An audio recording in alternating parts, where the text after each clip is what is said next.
So sorry about that. Can you guys hear me now?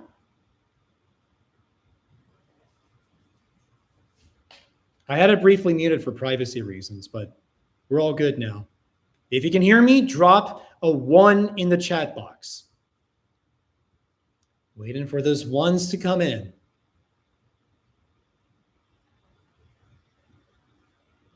You guys can hear me? Okay, cool. All right. So welcome to my very first live masterclass. I've been into vinyl records since 2007 with huge thanks to my parents who introduced me to the hobby at age 8. And it's through this community of YouTubers that I've only dived deeper and generated a much bigger appreciation for not just vinyl record collecting, but just listening overall to music, picking apart different parts, enjoying compositions. And while I've showcased a variety of genres here on my channel for many years, I want to talk a bit more about the economic, the financial side of collecting vinyl records, as well as being a musician, because make no mistake, inflation is here, it's rising, and I want to give you some tips on how you can navigate this hobby. And if you're a musician, I can collect for you some stories on how certain musicians go broke and why certain musicians get richer than others. Because realistically, I mean, it's a capitalistic society. Everyone here makes money, needs to make money to survive. If you don't want that, well, either you can stick around or go somewhere else. Hey, RKT, awesome to see you here. All right. So a little bit of a story. When my parents first introduced me to vinyl records, I inherited a very humble collection of a few hundred that they'd accumulated either from antique stores that they visited in the 1990s when vinyl was dead, killed, of course, by the music industry who was pushing CDs, and it was very cheap. Either that or I inherited from my mom who got her vinyl in the 70s and 80s at discount stores or at full price. I'm going to go more into that in a moment. From there, all of us went thrifting, and my vinyl collection eventually expanded to about 5,000. Typically, I would get vinyl records for about $2 a piece. And I mean, I was super spoiled. I mean, if you've been subscribed to me long enough, you've probably seen my dozens upon dozens of finds videos from many years back, which I was very proud of.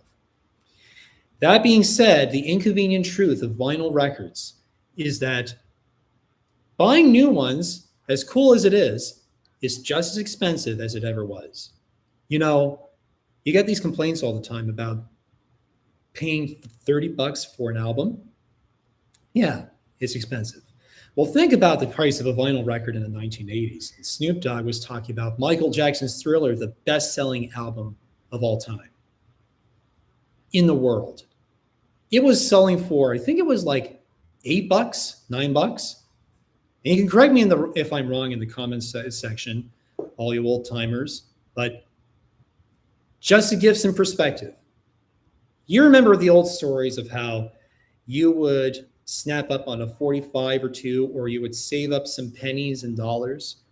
You would save up your wages and then patiently wait until you had enough money to buy a full album and then bask in it. Enjoy the religious experience of staring at that gatefold and reading the lyrics while you're listening to the music. Well, it was worth the price of admission. And budgeting for vinyl and finding the best deals you can has been my philosophy and was for very many years. Now, a lot of people will tell you to blow a lot of money on the most expensive turntable you can, because realistically, the deeper you dive into this hobby, the more you're going to encounter this strange sort of thing called audiophiles. Those who enjoy music for the sound, the ASMR component of it. Some audiophiles care more about the music than the others. But even though I have kind of adopted their philosophy, I'm still music first. Some of them believe in spending as much money as you can on equipment. And I've learned from first experience from interacting with YouTubers in this community that you don't need to blow $5,000 to $10,000 on a turntable and a preamp and an amplifier just to enjoy this hobby and get good sound out of your records. You see, I had a very humble but a super fortunate start. When I started collecting vinyl, my parents introduced me. I had a Technics SL-BD20. No, it's not a fancy direct drive like the 1200. I inherited from my mom and her dad, who got it in the early 90s. And it was one of their lower end turntables, had some grounding problems. So mom and dad figured that, hey, why don't we get a fresh turntable? It would be new. It wouldn't come with any problems whatsoever. And best of all, there's something out there that could digitize your vinyl. Now, the year was 2007. The DJ company Newmark had just introduced their TT USB turntable, and it was just released in my home and native Canada. This was a fancy turntable that was kind of built like the SL-1200, but it was a belt drive, and you could get it for, I believe it was $200 Canadian at the time. That right? Yeah, around $200 Canadian. I believe it was $150 USD. And we went over to the music shop because Newmark marketed to DJs and sellers of professional DJing equipment, which were naturally music stores. And we got it. And man, did I make many memories using that turntable. It wasn't perfect. It was flawed. It had a thin aluminum platter. The start-stop switches kind of stopped working kind of got finicky over the years. But the super cool thing is that it had a counterweight. It had a adjustable tracking force and a replaceable cartridge. And the cartridge, in my experience, is the biggest differentiator of sound when it comes to sound quality. A big advantage of vinyl records is the very pleasant, smooth sound that you get from them when you're listening. It allows you to appreciate the music, and because it's a physical object, I'm a touchy-feely guy. Music you can interact with is better than music you cannot interact with. And so it is the sound, the tactile experience that truly makes it what it is. And I used the stock cartridge on it for many years, a Sanyo MG09, a groove tool, which was all right, but it was very tinny and flimsy. So we put a short cartridge on it, and I used that for many years until I ran it into the ground. It was good, but eventually I wore the stylus out. It sounded kind of muffled.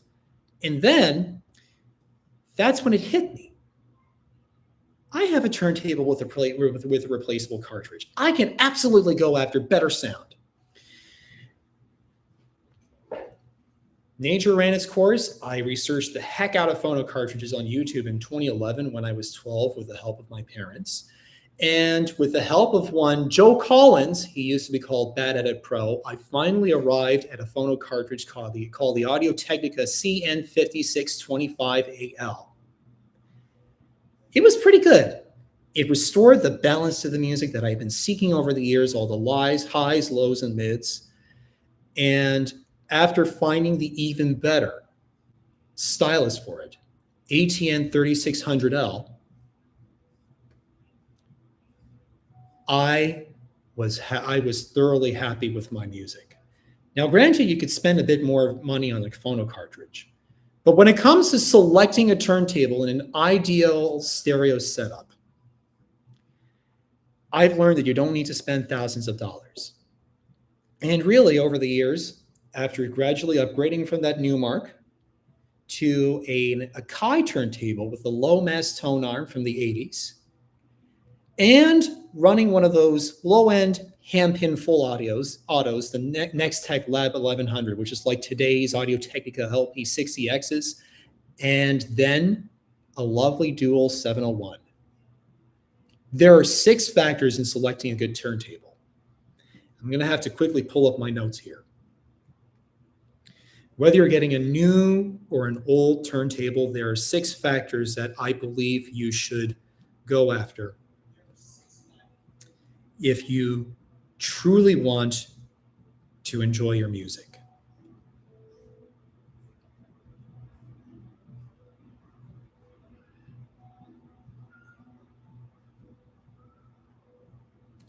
Number 1, are the tone arm bearings smooth?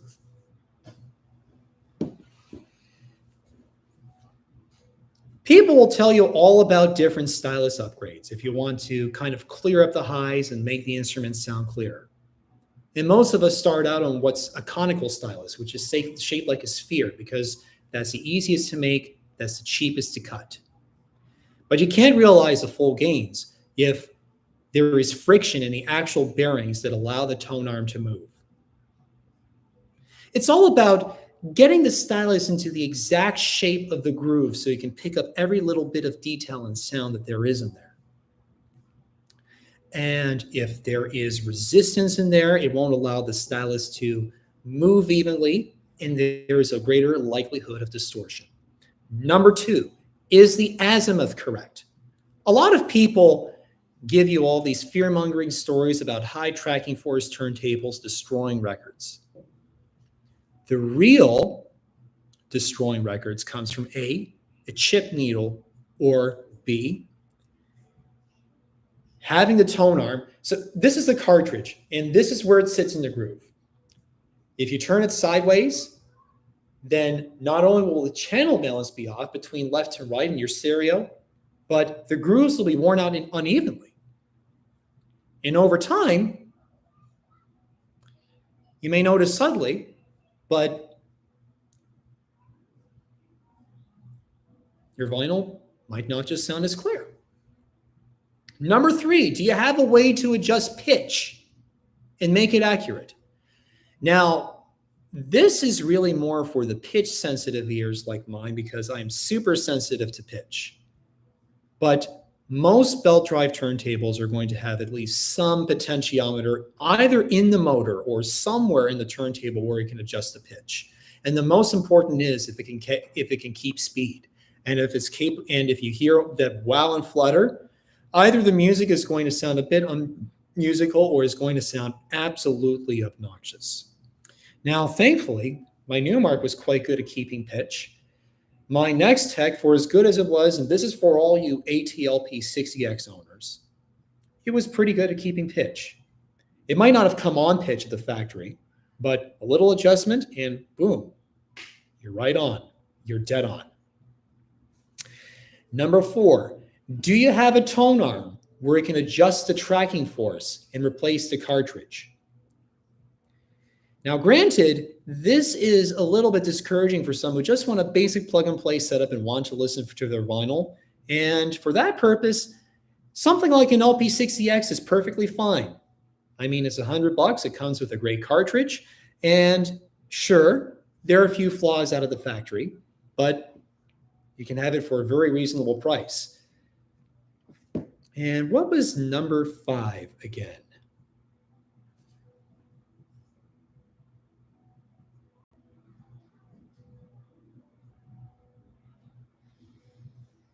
Ah, yes. Of course, such that a cartridge can be aligned to correct geometry. Because if you don't have that, are you going to gain anything from your stylus upgrades? The turntable in stock form, number 5, is acoustically inert, isolated from resonance well enough that under normal listening circumstances, bass and mid-range frequencies will not cause or be affected by howling feedback at both normal and high listening volumes.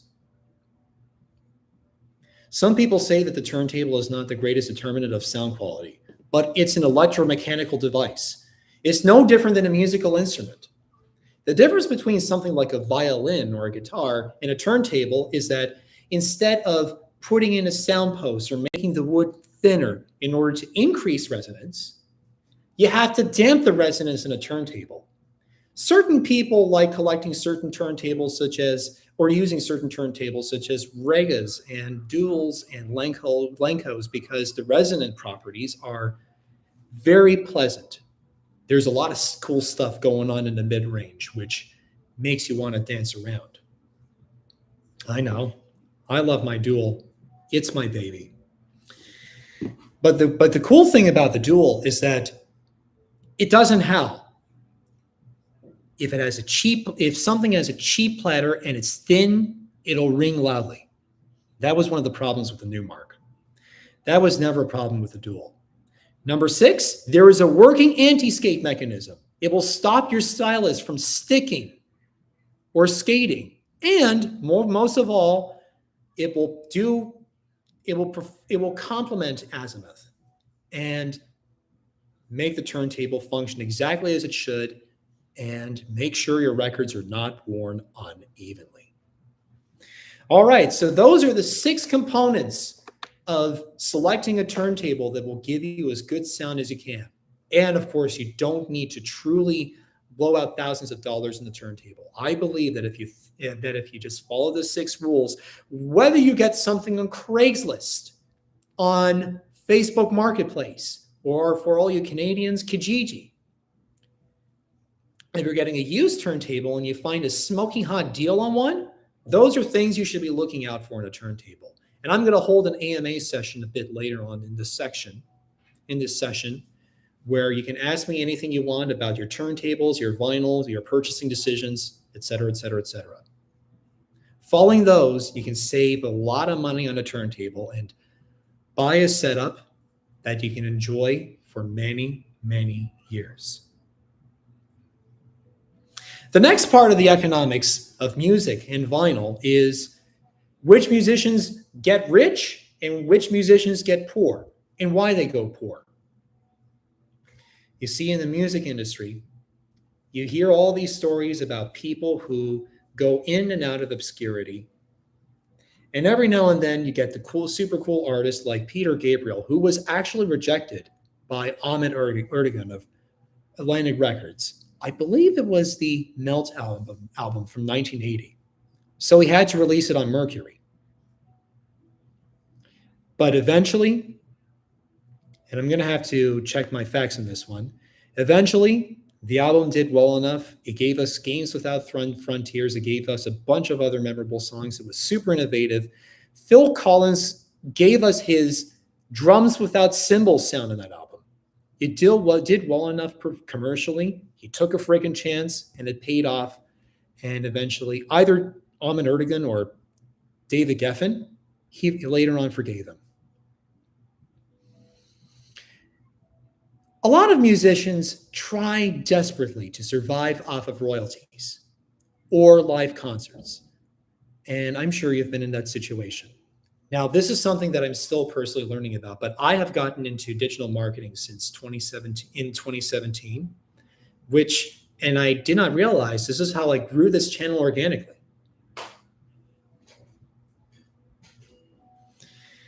Digital marketing is the art of getting customers or people to pay attention to your stuff or pay money for your stuff, whether it's organically or through word of mouth, which is strategic, or paying for attention.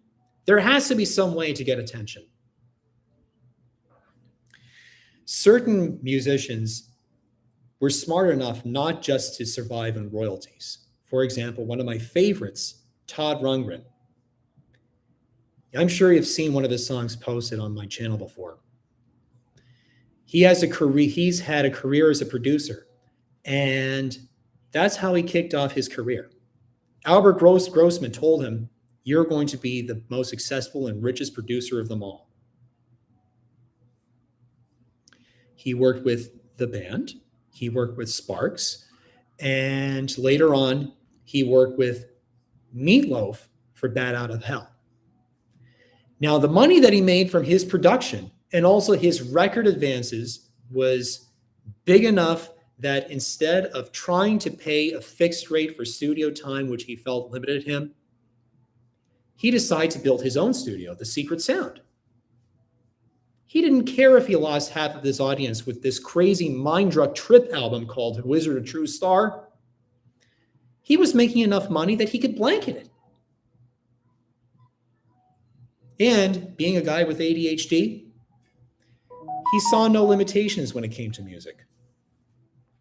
You can only imagine how much riches he basked in when Bat Out of Hell sold gold and then platinum. Frank Zappa. The cool thing about Frank Zappa is that he once saying, we played it over and over and over again because it sounded good to me. What that meant that he didn't care about a target audience. Sure, some musicians care about target audience, but his target audience, his avatar, was himself. Free thinkers, clear thinkers who saw through questionable advertising, questionable politics, and were willing to broadcast a musical message to get the word out. Zappa was a super experimentalist, but the super cool thing about him is that when he faced censorship, he did not play well with the record labels. He ended up founding his own and just used, for example, Warner Brothers and later on EMI as his distribution channels. And he got total artistic freedom. And when the record labels told him when the record labels violated their own contract, he told them to go jump in the lake. You can read the real Frank Zappa book. It was his autobiography from 1988. My dad enjoyed it very much. And there, and in a bunch of interviews, he talks about the economics of how he produced his own music, how he ended up hiring symphony orchestras, the real costs, how he generated revenue through his own distribution channels rather than relying on someone else, because he was a pretty savvy and smart businessman. But I want to survive on royalties. I don't give a damn. Kiss, they were dead broke in the early 70s. In 1978, they were literally a $100 million company just because Gene Simmons was bold and brave and brash enough to merchandise. Love him or hate him, they made a lot of money, and I believe Kiss merchandise is going to make a lot of money. He's still going to make a lot of money for years and decades on. Take Me to the River by Talking Heads, or the original performer, Al Green. Big Mouth Billy Bass, the $100 million catch, as I like to call him. That stupid little singing fish from 2000. He literally was a $100 million catch, a $100 million toy, $100 million in sales, all through freaking word of mouth. And he sang, Take Me to the River. The original songwriter of that song supposedly got so many royalties from Big Mouth Billy Bass sales that he became filthy rich. Todd Rundgren lives off the royalties from I Want to Bang All the Drum All Day.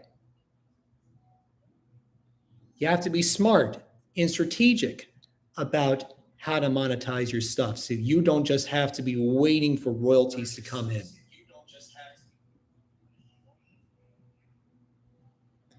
A lot of musicians do complain today about how record deals lock them in and deprive them of their freedom. But this is a topic that I do want to learn more about. And especially since now I'm learning about musicians who are doing their own search engine optimization and actually making something off of their brands of decades, I want to take you along on this journey and tell you more about how you can gain your own advantage so you don't have to be tied to one particular entity in order to get your name out there and truly make a difference. While I'm learning about all this stuff, I am running some specials on digital marketing, on some of my digital marketing services. So you see, I've been a computer alongside my vinyl hobby, which is very conducive to engineering and technology and physics. I've been a computer user ever since I was 2 years old, which was how I grew this channel under my parents' supervision with my own intuition. And I want to give back. Whether you're a small business person or a business owner, or you're a budding musician and you want to talk to me about getting your name out there, developing your brand, I'm the person you want to talk to. A lot of people out there, including musicians, they can be sort of technophobes, and I get it. I get it. If you've seen advertising and you've seen marketing, I mean, you're probably wondering, how do they get there?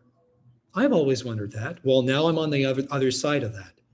But then you have the problem of all these ads dashboards being so fickle to use and so stupidly complex. I can help you with that. In a moment, I'm going to give you a link to book a one-on-one consultation with me. So whether it's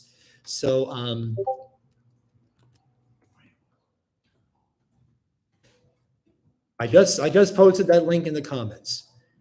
Click on that link and you'll be able to schedule time with me. And I am going to have an AMA in a moment.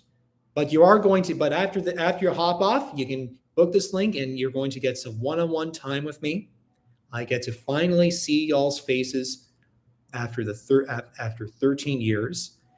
And if you have a side hustle, a business project, I have a way for you to run your own ads without having to spend hours learning courses that you may not even be interested in. Okay? Okay, AMA time. Ask me anything about vinyl, turntables, business, music. I've already got a few questions. in the comments box. Auditory Suicide says, I don't have nearly as much vinyl as you do, but I have a very similar story. I got my first records from my father, got me my first turntables, and we started going hunting for vinyl, which I still do to this day. Same way, I would rather have something tangible that I can hold in my hands than a digital copy of music. Yeah, I agree with everything you said. So just for full disclosure, we did have to downsize the vinyl collection from 5,000 to 1,000 because I truly believe that quality beats quantity. And sure, you can hoard a bunch of stuff over the years, but what good is it if you're never going to listen to it? And if you don't like it? So it's a lot of weight to carry around. So we pared it down to 1,000, sold a fair amount of them, and gave the rest to the thrift store, where hopefully they've been given to a very kind and loving owner. Now all those vinyl is in storage. I'm thousands of miles down in Texas. The storage is up in Canada, but I'm going to continue serving you with music and these AMAs and super cool educational content.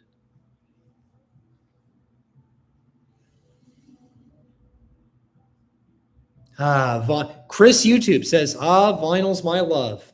I remember you were using Razbox or something like that. Yes, the BBE Sonic Maximizer.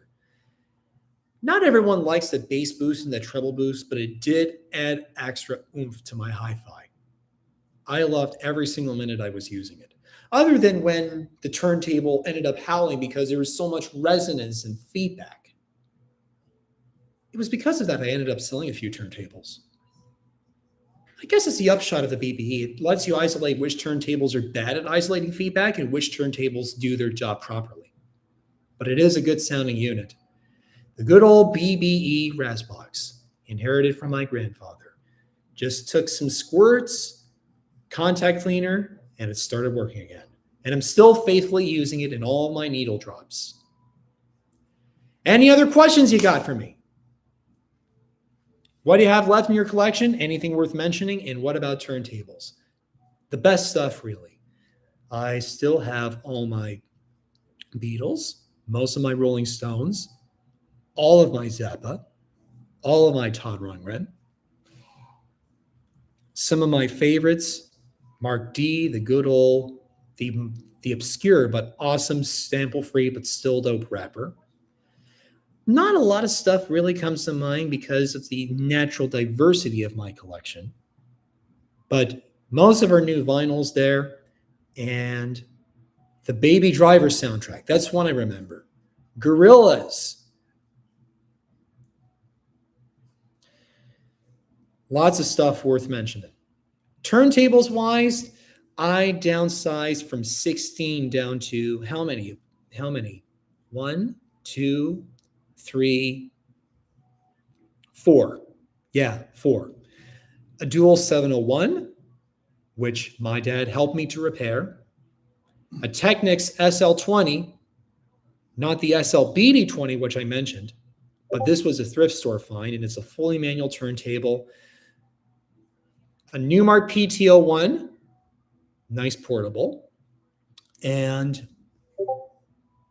a Nextech Lab 1100. And I have a few cartridges laying around. So yeah. Did you ever had a chance to chat with anyone from the music world? Fantastic question. It's because of my channel that I've actually rubbed shoulders with people who have rubbed shoulders with Rick James, Eddie Murphy, Jay-Z, and a bunch of other peeps. And, if you can believe it, Milli Vanilli. I won't say much, but Jack Sherman, he was the original guitarist for the Red Hot Chili Peppers, session guitarist. May he rest in peace. He actually commented many years ago on my video of White Shadow by Peter Gabriel, and he showed his appreciation. For that, I am forever thankful, and I gave him my thanks for having a Red Hot Chili Peppers alumnus come on over to my channel.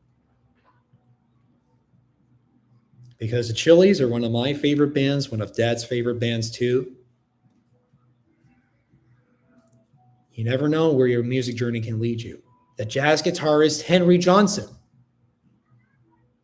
Quite a few obscure Canadian bands, because I uploaded a lot of songs to a series called Mysterious Canadian Artists. And I personally got in touch with many of them because they were small run private presses. I've interacted with Ice-T and his beautiful wife, Coco Austin, at Carnegie Hall.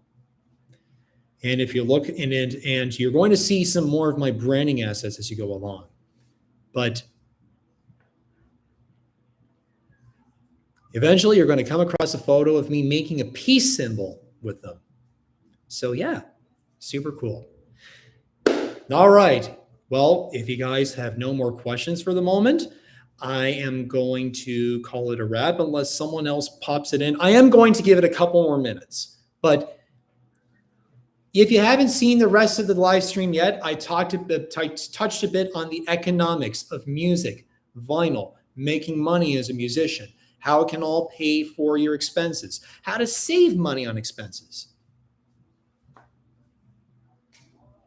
And if you want, because I got into digital marketing in 2017, if you're launching a side hustle or if you have a small business, check out the link.alexv.com link in the chat box. Book a one-on-one with me. I do have a special to run your own ads without prior experience and save a lot of money on clicks in the process. It's super hot, and I can show you a live demo.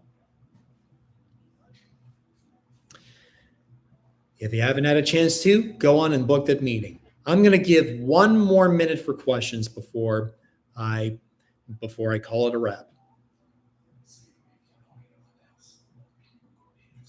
If you know anyone else who would be interested, please do them a favor and send them over to this live stream and send them over to that, share that link with them. I'm sure they'll appreciate me giving back to all of you nearly 8,000 subscribers who have faithfully listened to my music over the years and looked at my turntable spinning and enjoyed all the information in the description. All right, questions?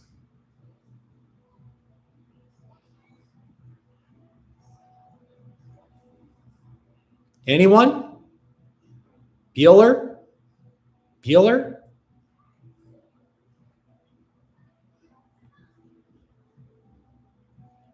How often you're going to run it? I anticipate bi-weekly or at least once a month. And I do appreciate the turnout from this first one. I know there's more that could be said. But as you stay with me and I do more of these, you're going to learn a lot about how to optimize your vinyl listening experience and the effort I'm making to eventually make this hobby pay for itself.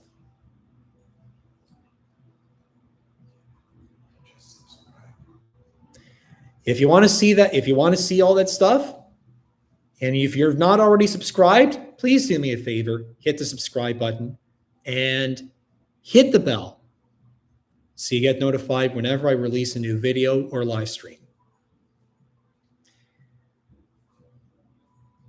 All right. Well, there's no more questions. Thank you all so much for showing up. I appreciate you taking a moment to check out the finer side of the world of listening to music. And hopefully you'll have walked away with some more information about how you can enrich your music listening experience. I'm still going to leave that link to book a one-on-one Zoom or Google Meet with me. Check it out, set up a time. The consultation is free. And I look forward to seeing you. Of course, I look forward to delivering much more music, much more information and instructional videos. And stick with me and watch out for more live streams. All right. This is Ryan Alexander of OldMusicOnVinyl1. Thank you all so much for showing up. And thank you for your support over the years. Good night, everybody. Yes, that links will work for anyone. If you've got a computer or if you're by a computer, it's going to work. All right. Thank you so much. Good night, everybody.